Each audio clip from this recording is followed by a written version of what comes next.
पुण्यात म्हणून हा प्रश्न करा तर बाजूला जे आपले आमदार आहेत हा विषय लावून धरलाय, पण पुण्यात जी काही घटना घडली त्यानंतर अनेक राजकीय आरोप प्रत्यारोप, पण या घटनेकडे कसं बघता पहिली कधी? मी यापूर्वीच ट्विट करून या प्रकरणाला मध्ये जे काही पॉलिटिकल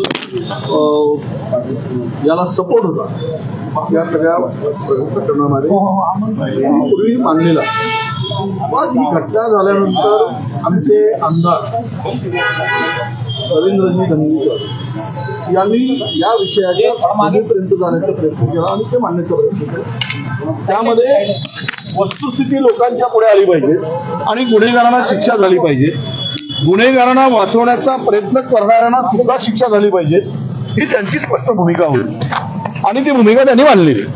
मग एखादी घटना घडते, आरोपी मोठा घरातला श्रीमंत गरगंज असतो किंवा हाय प्रोफाईल असतो, त्यावेळेस त्याला वाचवण्याचा आरोपी असतो, त्याला वाचवण्याचा प्रयत्न कोणी करत असेल, कोणताही पॉलिटिकल पर्सन करत असेल तर त्यावर कारवाई होण्याची अपेक्षा आहे. आणि ती कारवाई होताना तिथे दिरंगाई झाली. त्या घटनेमागे प्रचंड राजकीय दबाव होता, हे आमच्या इथील लोकप्रतिनिधींनी सांगितलेलं आहे आणि त्याचे पुरावे पण आहे. तुम्ही घटना 2-2:30 वाजता घडते आणि 11 वाजतापर्यंत पोलीस सुस्तपणे या घटनेकडे बघत असतो किंवा त्यात गुन्ह्याची नोंद होत नाही. पहिला जिल्ह्यामध्ये रक्ताचे नमुने घेतले जातात, ते बदलले जातात आणि त्यावेळेस पहिल्यांदा आरोपीला केलं जातं कोर्टाच्यामुळे, त्यावेळेस ना तो त्याच्यावर जी कलमं लावली त्याला कुठलाही आधार नव्हता. कारण आधार यासाठी नव्हता की त्याचे ब्लड टेस्ट घेतले नव्हते, त्याचे रिपोर्ट्स नव्हते. तो म्हणजे हे सगळ्या प्रकारात पूर्णतः संशयास्पद निर्माण करण्याचं काम पोलिसांच्या दिरंगाईमुळे झालं आणि त्यानंतर जनतेने उठाव केला. आमचा जनतेतील आमदार म्हणून रवींद्र धंगेकरांनी त्या प्रकरणाला वाचा फोडली आणि त्यानंतर हे प्रकरण किती यामागे किती मोठा राजकीय पाठबळ आहे या सगळ्यांना सेव्ह करण्यामध्ये, वाचवण्यामध्ये, ते उघडकीस आलं. आणि नंतरच्या कालावधीमध्ये पुढे जे काही प्रकरण आहे ते मी मांडणार आहे. पण एक स्पष्टपणे सांगतो की आम्ही कोणत्याही परिस्थितीमध्ये याच्यामध्ये दिरंगाई करणाऱ्यांना, वाचवणाऱ्यांचा प्रयत्न करणाऱ्यांना कारवाई झालीच पाहिजे. त्यांना आम्ही कोणत्याही परिस्थितीमध्ये सोडणार नाही आणि जो कोणी यामध्ये अडकला असेल, तो राजकीय नेता असू दे, डॉक्टर असू दे, पोलीस असू दे, सगळ्यांवर कारवाईसाठी आणि ती चौकशी सुद्धा ही अगदी मला वाटतं की फास्ट ट्रॅक कोर्टाच्या पुढेच होणं आवश्यक आहे. ती मागणी आमची आहे. कारण फास्ट ट्रॅक कोर्टाच्या पुढे रोज सुनावणीवर 8 दिवसात हे प्रकरण निघतं. काय ते पल्लवी काय नाव त्यांचं, ते डॉक्टर त्यांच्यावर सापळे, पूर्वी भ्रष्टाचाराच्या सापळे असायचे आणि त्या परत पुन्हा ते सापळ्यांना साफसफाई करायसाठी पाठवलाय. हा काय प्रकार आहे? आणि ते डॉक्टर तर तो बदमाश आहे तुमचा सावरे, त्याच्यावर केवढे गंभीर आरोप आहे. त्यामध्ये ड्रग्सच्या आरोपींना वाचवण्याचे आरोप आहे, त्याच्यावर किडनी ट्रान्सप्लांट मधले आरोप आहे. खरं तर त्यावेळेचे आमचे म्हैसेकर नावाचे आरोग्य संचालक होते, त्यांनी यांच्या ट्रान्सफरचा रिपोर्ट पाठवला होता, यांची बदली करा. 16 अधिकाऱ्यामध्ये याला एकाच ठेवलं गेलं, 15 अधिकाऱ्यांची बदली केली. कारण त्यावेळेस एक मोठ्या एका गुन्ह्यातील मोठा आरोपी त्यावेळेस त्या ठिकाणी ऍडमिट होता आणि त्याला सर्व VIP सुविधा देण्याचं काम तावरे करत होते.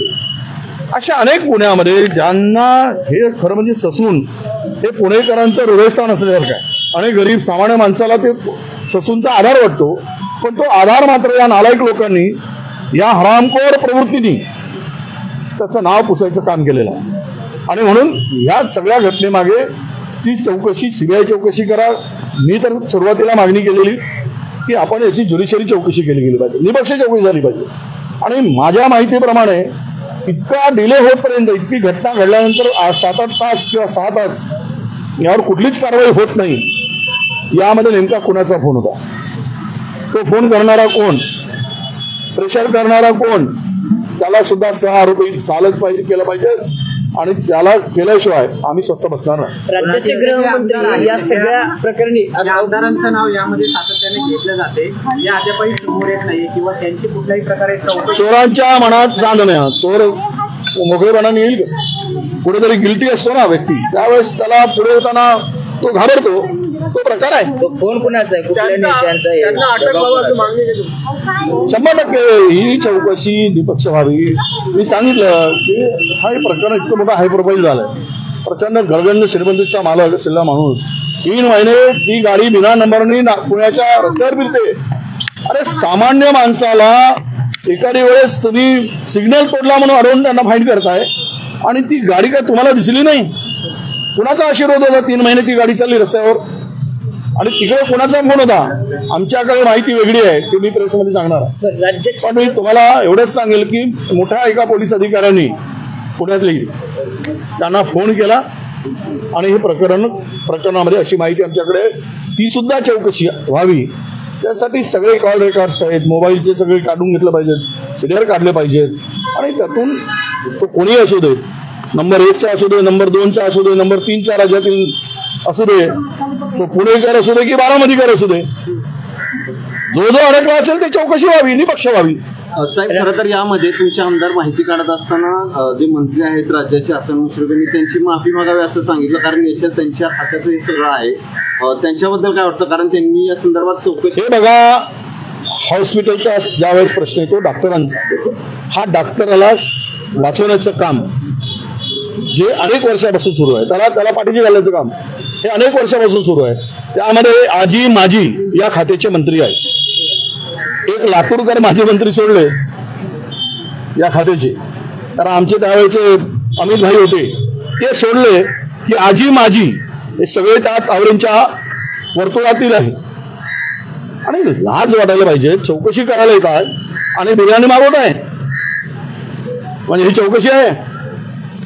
तुम्ही काय बिर्याणी खायसाठी आलात? थोडी तरी आपण या प्रकरणाचं गांभीर्य लक्षात घेऊन वागण्याची अपेक्षा होती. पण जो निर्लज्जम सरासुकी असा तो प्रकार मला दिसतोय. राज्याचे गृहमंत्री स्वतः पोलीस आयुक्तालयात आली, ब्रीफ त्यांनी सगळं पोलीस अधिकाऱ्यांकडून घेतलं, पण घटनेची एवढी. मी राज्याच्या गृहमंत्र्यांना सांगतोय, पोलीस आयुक्त जर इथे दोषी असतील, कारण त्यांनी आल्या आल्या फार मोठा असं दाखवलंय की आता पुण्यातील गुन्हेगारी हद्दपार होईल. सगळ्यांना बोलून ह्या लाईनी तुला करून ह्या तो सॉंग दाखवलाय आणि नंतर काय माझ्या मागल्या आपला काम सुरू. आता काय बोलायचं, त्यात अधिक बोलता येईल पण आता नाही. त्याला काही पुन्हा दिवस ठेवले पाहिजे. आयुक्त कार्यालयात दारूच्या बाटल्या सापडल्या, दारूचे इकडे पगवर कारवाई होती आणि दुसरीकडे आयुक्त कार्यालयाचा साठा वाढलाय. काय हे आता पोलीस, मी ते ट्विट केलेलं आहे. मला म्हणजे पुण्यातील कायदा सुव्यवस्थेचे किती दिनवडे निघाले आणि ती जर अब्रू वाचवण्यासाठी गृहमंत्री येत असतील तर मी त्यांना सांगणार आहे, तुम्ही अब्रू तेव्हाच वाजेल, दोषींना पाठीशी घालू नका. त्यांच्यावर कारवाईसाठी तुम्ही बाहेर या आणि कारवाईसाठी पुढे तुमचं आवाहन करा किंवा तुम्ही पुढाकार घ्या आणि ही चौकशी निपक्षपाती करा. तर तुम्हाला त्या गृह खात्याचे निघाले जे पिसा आहे ते वाचवता येईल.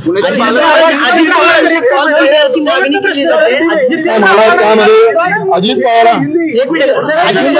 हिंदी में मैं यही कहूंगा, महाराष्ट्रभर आंदोलन सुरू आहे, बाबासाहेबांच्या ते भाजपवाले आंदोलन करत आहे. जितेंद्र आव्हाड हे खरं म्हणजे आंबेडकरवादीचे त्या चळवळीतील आहेत, बाबासाहेबांच्या विचाराचा एक वसा घेणारा आणि पाईक म्हणून मी त्यांना मानतो. अनावधानाने बाबासाहेब आंबेडकरांचा फोटो फाडला असेल, त्याला काही खरं तर त्यांनी माफी पण मागितली.